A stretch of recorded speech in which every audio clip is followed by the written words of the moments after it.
جادوگر جناب موسیٰ علیہ السلام کے ساتھ جناب ہارون کا ذکر کیوں کیا کرتے تھے اور فرعون نے جادوگروں کو کیا سزا دی، جاننے کی کوشش کریں گے آج کے ایپیسوڈ میں۔ ناظرین اکرام، السلام علیکم۔ تفسیر نور کے اس قرآنی سفر میں آپ سبھی قرآن دوستوں کو ایک مرتبہ پھر سے خوش آمدید عرض کرتے ہیں۔ آج ہم سورہ مبارکہ اعراف کی مزید 5 آیتوں کی تفسیر کے ساتھ آپ کے سامنے حاضر ہوئے ہیں۔ تو چلیے چلتے ہیں آج کی پہلی 2 آیتوں یعنی آیت نمبر 121 اور 122 کی تفسیر کو جاننے کے لیے اس کی تلاوت اور ترجمے کو سنتے ہیں۔ کتاب انزلناه الیک مبارک لیدبروا آیاته ولیتذکر اولو الالباب۔ بسم اللہ الرحمن الرحیم۔ قالوا آمنا برب العالمین رب موسیٰ وہارون۔ جادوگروں نے کہا ہم تو جہانوں کے پروردگار پر ایمان لاتے ہیں، وہی جو موسیٰ اور ہارون کا پروردگار ہے۔ تو یہ تھی ان 2 آیتوں کی تلاوت اور ان کا ترجمہ۔ بڑھتے ہیں ان 2 آیتوں کے نکات کی جانب تاکہ اس سے کچھ سیکھ سکیں۔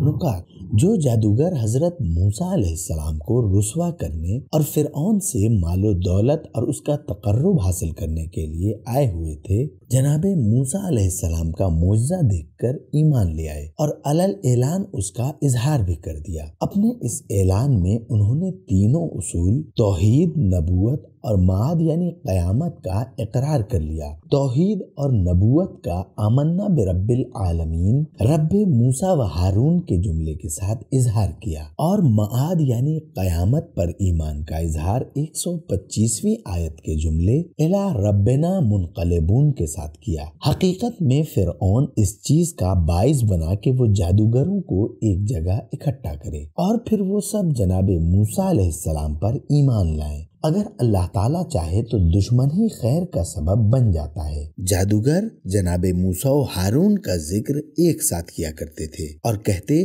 رب موسیٰ و ہارون، کیونکہ جناب ہارون حضرت موسیٰ علیہ السلام کے ساتھ ان کی ہدایت و تبلیغ کا کام انجام دیا کرتے تھے۔ اگر کہتے رب موسیٰ تو فرعونیوں کی طرف سے غلط فہمی ہو سکتی تھی کہ شاید یہ کہا جائے کہ موسیٰ علیہ السلام کا رب فرعون ہے، کیونکہ جناب موسیٰ علیہ السلام کئی سالوں تک فرعون کے گھر میں پروان چڑھے تھے۔ اسی لیے خود فرعون نے جناب موسیٰ علیہ السلام سے کہا تھا کیا ہم نے تمہارے بچپن میں تمہاری سرپرستی نہیں کی؟ الم نربک فینا ولیدا، سورہ شعراء آیت نمبر 18۔ جادوگروں نے بھی اس سازش کو ناکام کر دیا اور کہا رب موسیٰ و ہارون۔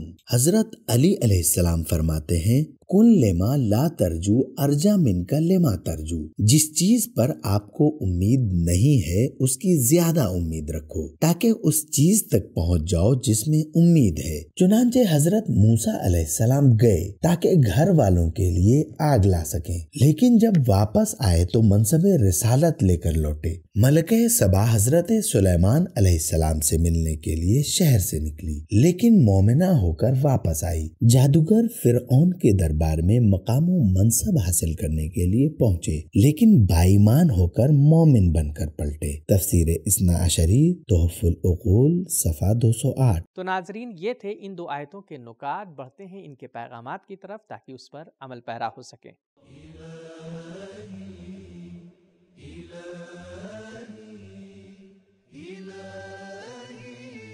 پیغام نمبر 1، مقابلے سے پہلے جادوگروں نے جناب موسیٰ علیہ السلام کی دعوت کو سن رکھا تھا، لہٰذا جناب موسیٰ علیہ السلام کے معجزے کو دیکھنے کے بعد انہوں نے انہی سنی ہوئی باتوں کا اقرار کیا۔ نمبر 2، انسان اثر کو قبول کرنے والا ہے اور اسے آزادی حاصل ہے اور وہ حق کو سمجھ لینے کے بعد اپنے عقیدے اور تفکر کو تبدیل کر سکتا ہے۔ نمبر 3، فکری گمراہی اور شرک سے توبہ کا نام ایمان ہے۔ نمبر 4، معجزے اور جادو میں فرق کو جادوگر دوسروں سے زیادہ بہتر جانتے تھے، اسی لیے وہ بہت جلد ایمان لے آئے۔ نمبر 5، بعض اوقات ایسا بھی ہوتا ہے کہ حق صحیح طریقے سے نہ پہچاننے کی وجہ سے لوگ ایمان نہیں لاتے، لیکن جیسے ہی حق واضح ہو جاتا ہے کئی لوگ ایمان لے آتے ہیں۔ نمبر 6، غلط فائدہ اٹھانے سے روکنا چاہیے، اس وجہ سے کہ فرعون یہ نہ کہے میں وہی رب العالمین ہوں۔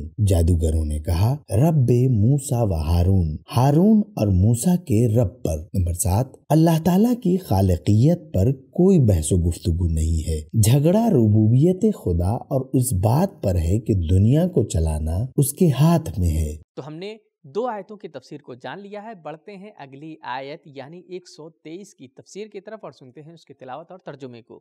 قال فرعون آمنتم به قبل ان آذن لكم ان هذا لمكر مكرتموه في المدينة لتخرجوا منها أهلها فسوف تعلمون۔ فرعون نے کہا تم اس پر ایمان لے آئے ہو اس سے پہلے کہ میں تمہیں اجازت دوں، یقیناً یہ کوئی خفیہ سازش ہے جو تم لوگوں نے کی ہے تاکہ تم شہر کے باشندوں کو اس سے باہر نکالو، عنقریب تمہیں اس کا انجام معلوم ہو جائے گا۔ تو یہ تھی آیہ کریمہ کی تلاوت اور اس کا ترجمہ۔ بڑھتے ہیں اس آیہ کریمہ میں پائے جانے والے پیغامات کی طرف۔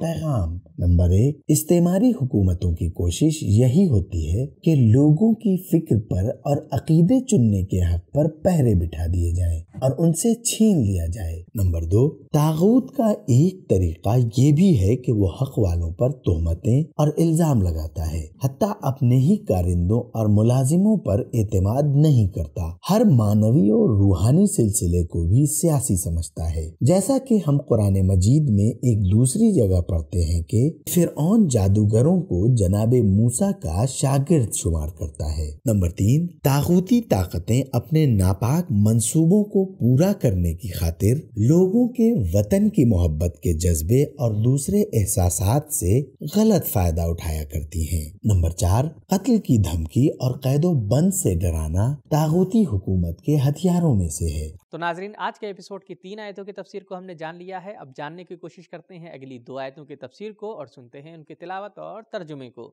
لَأُقَطِّعَنَّ أَيْدِيَكُمْ وَأَرْجُلَكُمْ مِنْ خِلَافٍ ثُمَّ لَأُصَلِّبَنَّكُمْ أَجْمَعِينَ قالوا إنا إلى ربنا منقلبون۔ میں تمہارے ہاتھ پاؤں کو مختلف سمتوں سے کاٹ دوں گا، یعنی ایک طرف کا ہاتھ تو دوسری طرف کا پاؤں، پھر تم سب کو سولی پر لٹکا دوں گا۔ انہوں نے کہا ہمیں کیا پرواہ ہے، ہم لوگ بہرحال اپنے پروردگار کی طرف پلٹ کر جانے والے ہیں۔ تو یہ تھی ان 2 آیتوں کی تلاوت اور ان کا ترجمہ۔ اب بڑھتے ہیں ان کے نکات کی جانب تاکہ ان سے کچھ سبق حاصل کر سکیں۔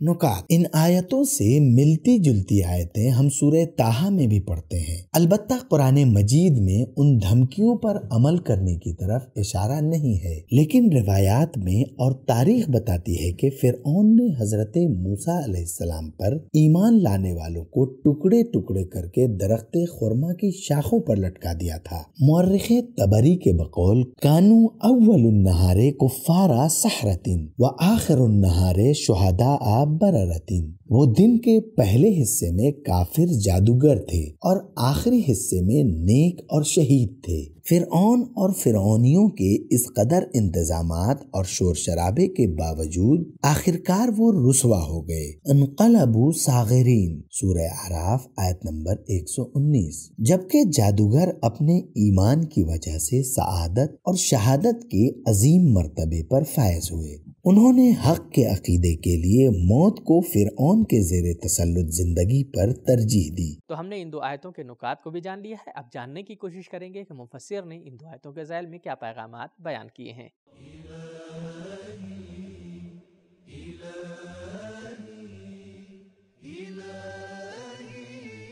پیغام نمبر 1 دھمکی اور دھونس اقتدار اور حکومت والوں کے حربوں میں سے ہے۔ نمبر 2 اصلاحی اور انقلابی فکر کے اثر کو روکنے اور اس کے آگے بند باندھنے کے لیے طاغوت اور طاغوتی طاقتیں انقلابی لیڈروں کو قتل کرنے سے بھی پیچھے نہیں ہٹتی۔ نمبر 3 انسان کسی نظام یا ماحول کا پابند نہیں ہے، ایمان اور ارادے کے ساتھ ہر طرح کے نظام اور ماحول کا مقابلہ کر سکتا ہے۔ نمبر 4 جو شخص بصیرت کے ساتھ ایمان لاتا ہے، حالات کے بدلنے کی وجہ سے ایمان سے پیچھے نہیں ہٹتا اور کسی کی دھمکی میں نہیں آتا۔ جی ہاں، ایمان انسان کے حالات بدل دیتا ہے، اس کی بصیرت میں اضافہ کر دیتا ہے۔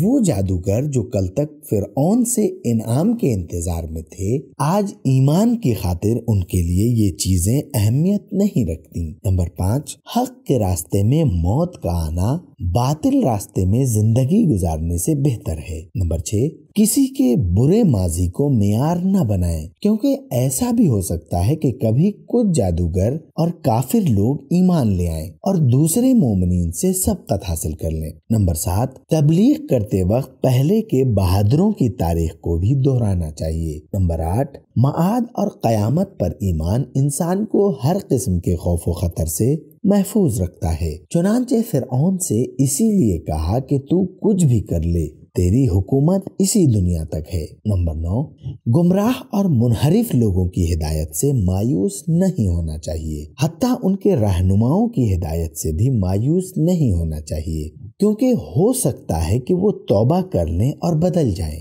تو ناظرین، آج کے ایپیسوڈ میں ہمیں بہت ہی انٹرسٹنگ بات معلوم ہوئی۔ ہم نے بہت سن رکھا ہے صبح کا کافر شام کا مومن، یہ وہ افراد ہیں جو جناب موسیٰ علیہ السلام کے زمانے میں جادوگر ہوا کرتے تھے۔ یہ لوگ جناب موسیٰ کے اوپر جب ایمان لے آئے تو انہوں نے ہمیشہ جناب موسیٰ کے ساتھ جناب ہارون کا تذکرہ کیا، تاکہ لوگوں کو یہ بتا سکیں کہ جناب موسیٰ اور جناب ہارون کا خدا ایک ہے، فرعون جناب موسیٰ کا خدا نہیں ہے۔ اور فرعون نے ان لوگوں کو ٹکڑے ٹکڑے کر کے کھجور کی ٹہنیوں پر لٹکا دیا تھا۔ تو یہ تھا آج کا ایپیسوڈ۔ اس رمضان سبیل قرآن کے ساتھ قرآن پڑھیں بھی اور سمجھیں بھی۔ ملتے ہیں اگلے ایپیسوڈ میں، تب تک کے لیے شکریہ، خدا حافظ۔ سبیل قرآن، قرآنی سماج کی پہچان۔